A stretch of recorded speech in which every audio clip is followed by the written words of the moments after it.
مجھے 5 بچوں نے وش کیا. ابھی آپ کے سامنے ایک بچہ آیا تھا 2 کلاس کے، چھوٹے چھوٹے معصوم بچے ہیں، پلے گروپ کے ہیں، 1 2 3 10 کلاس کے ہیں. کچھ ایسے ہیں کہ جو یہاں سے پاس آؤٹ ہو کے گئے. صبح صبح میں نے آج دیکھا ان باکس اپنا تو میسیج سے بھرا ہوا تھا، بکیز آئے ہوئے تھے، میسیجز تھے، وشز تھیں. کئی ایسے تھے جو کہ جن کو کالج میں پڑھایا تھا اب یونیورسٹی میں ہیں. کئی ایسے ہیں جو کہ جاب کر رہے ہیں، انہوں نے وہاں سے وش کیا ہوا تھا. وائس نوٹس آئے ہوئے ہیں، میسیجز آئے ہوئے تھے. کسی بھی ٹیچر کے لیے سب سے بڑی اور عظمت کی بات یہ ہے کہ وہ جو ہمارے پیارے نبی حضرت محمد صلی اللہ علیہ وسلم نے جو اپنی نسبت دے دی ہے وہی بہت عظیم ہے. یہاں پہ ایک بات استاد کے لیے بھی بہت اہم ہے کہ اس نے اپنے اس مقام کو پہچاننا ہے.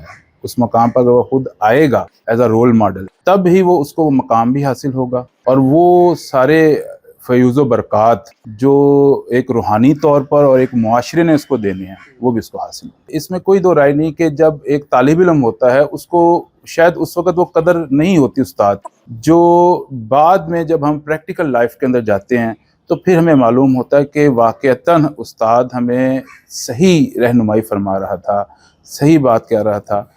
اس وقت ہم شاید یہ سمجھتے ہیں کہ اس کی جو درستگی ہے، اس کا جو سخت پن ہے، وہ ہمارے لیے بہت ایک عجیب سا ہے. لیکن وہ واقعتاً اب یہ بات کا احساس ہوتا ہے کہ ان کی جتنی بھی سختیاں تھیں، جو بھی پڑھائی کے تعلیم کے حوالے سے باتیں تھیں، وہ بالکل درست تھیں. جو بھی وش کرتا ہے خوشی ہوتی ہے. اور اس میں یہ ضرور کہوں گا کہ با ادب با مراد.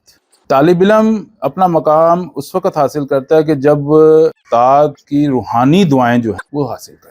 اس میں کوئی دو رائے نہیں ہوتی کہ جب انسان شعور کی منازل طے کرتا جاتا ہے تو اس کو بہت سی چیزوں کی سمجھ آنی شروع ہو جاتی ہے. لیکن جب وہ لاشعوری کیفیت کے اندر ہوتا ہے، اس وقت جو بچہ ہے چھوٹی کلاس کے اندر ہے، وہ جو مس ہے یا وہ ٹیچر جو ہے وہ جو آپ کو گائیڈ لائن دیتا ہے، یہ وہی وقت ہوتا ہے کہ جب یا تو بچہ پڑھنے کی طرف مائل ہو جاتا ہے یا پھر پڑھائی سے دور ہٹ جاتا ہے. تو وہ جو وقت ہے، مجھے شاید ان کے نام بھی نہیں آتے ہوں گے میرے اساتذہ کرام کے، لیکن دل سے دعائیں ہیں ان کے لیے جنہوں نے مجھے ڈگمگانے نہیں دیا، تعلیم کے میدان سے دور جانے نہیں دیا. ہمارے اساتذہ کرام اکثر ہمیں یہ کہا کرتے تھے کہ بچہ شوق سے پڑھتا ہے یا خوف سے پڑھتا ہے.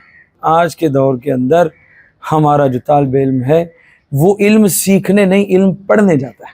بڑا کٹھن مرحلہ یہ ہے کہ ہمارا بچہ جس کے اندر شوق نہیں رہا اور خوف اس کو ہے کسی کا نہیں، تو تیسری حالت کوئی ایسی نہیں ہے جس سے وہ پڑھ سکے.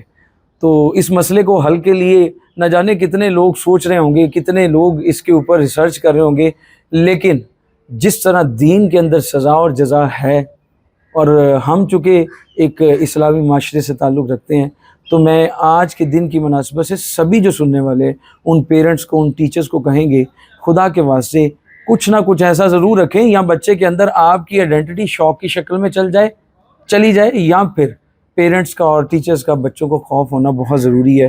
وہ ڈانٹ، وہ ڈپک، وہ مار، اور وہ مار میں پیار، یہ بہت ضروری ہے. اس کے بغیر آپ اور میں پڑھ نہیں سکتے.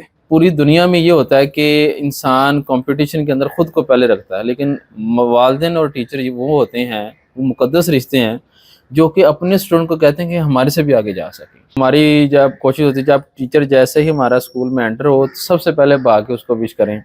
تو ایک وہ تھا زمانہ. اب ہم چونکہ خود ٹیچر ہیں، اس فیلڈ میں ہیں، تو اب ہم اپنے ٹیچرز کو وش کر رہے ہوتے ہیں، لیکن ایٹ اے ٹائم یہ ہو رہا ہے کہ ہمارے اسٹوڈنٹس ہمیں وش کر رہے ہیں، تو وہ بہت اچھا فیل ہوتا ہے. ٹیچرز کو پیغام یہ ہے جی کہ جب تک ہم خود ٹیچر نہیں بنیں گے کوئی ہماری رسپیکٹ نہیں کرے. کام اس وقت تک کام ہوتا ہے، بہترین کام اس وقت ہوتا ہے جب وہ صلے چاہے جانے کی تمنا کے بغیر ہو، اس وقت کام ہے. جب آپ کے دل سے کام نکلے گا نا، پھر اللہ تعالیٰ آپ کے لیے عزت اور تمام نعمتیں جو ہے نا وہ فراہم کر دے گا. لیکن پہلے ہم نے اپنے آپ کو ٹیچر کے مقام پر لے کر آنا ہے. چیٹر نہیں بننا.